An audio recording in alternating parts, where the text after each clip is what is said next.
আসসালামু আলাইকুম।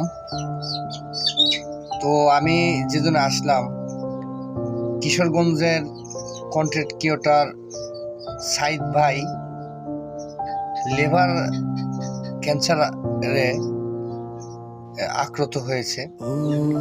তো সাইদ ভাইয়ের জন্য আমরা সবাই দোয়া করব। উনি এখন ঢাকা পিজি হাসপাতালে আছেন। সারা বাংলাদেশ তার জন্য অনেক কাটাকাটি করতেছে, সবাই তার পাশে দাঁড়াইছেন এবং আলহামদুলিল্লাহ, যদি আল্লাহ রহমত করে ইনশাল্লাহ কাল শুক্রবারের দিন আমিও যাব ওখানে ইনশাল্লাহ তাকে দেখার জন্য।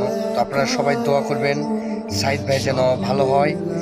আর সবাই একটু ভাববেন যে সাইদ ভাইয়ের জায়গায় যদি আপনাদের হইতো তাহলে আপনারা কি করতেন।